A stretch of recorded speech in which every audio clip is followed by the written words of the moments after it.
సహకార సంఘాల చేతుల్లో ఉండే ఎన్నికలు జరిగేది. సహకార సంఘం బోర్డు డైరెక్టర్లుగా ఎన్నిక అయ్యేవాళ్ళు, ఆయా రైతుల నుంచి ఎన్నికైతే ఒక చైర్మన్ వీళ్ళంతా ఉండేవాళ్ళు, పాలక మండలి ఉండేది.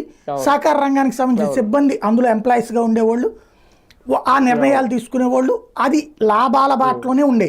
నిజంగా దాని ఆస్తులతో కంపేర్ చేస్తే లాభాలే, కానీ తాత్కాలిక నష్టాన్ని చూపెట్టి ఇప్పుడు మనకి ఫర్ ఎగ్జాంపుల్ మనం వ్యాపారం చేస్తున్నామండి, ఇవాళ వచ్చిన లాభంతో చిల్లర కొట్లో పక్కన భూమి కొనుక్కుంటాం, ఇంకో చోట ఇంకో స్థలం కొనుక్కుంటాం.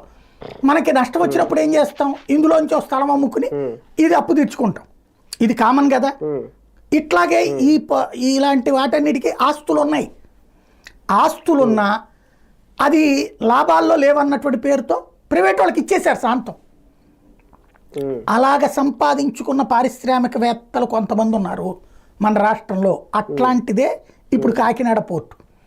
ప్రభుత్వానికి సంబంధించిన పోర్టు ప్రైవేట్ వ్యక్తికి ఇచ్చారని ఇది నేను చెప్పట్లా. పవన్ కళ్యాణ్ స్వయంగా 2018లో ప్రభుత్వంతో విభేదించి వచ్చినప్పుడు అక్కడే ఇచ్చిన ఉపన్యాసం, భారీ ఉపన్యాసం. అంతకుముందు అసెంబ్లీలో రాజశేఖర రెడ్డి రైట్ చేసిన అంశం, కేవీ రావుకి ఎట్లా ఇచ్చేస్తావు పోర్ట్ అని చెప్పేసి, ఎవరో అమెరికాలో ఉన్నటువంటి ఆయన అన్నటువంటి.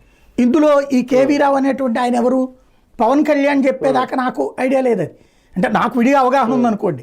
ఆయన పవన్ కళ్యాణ్ కొంత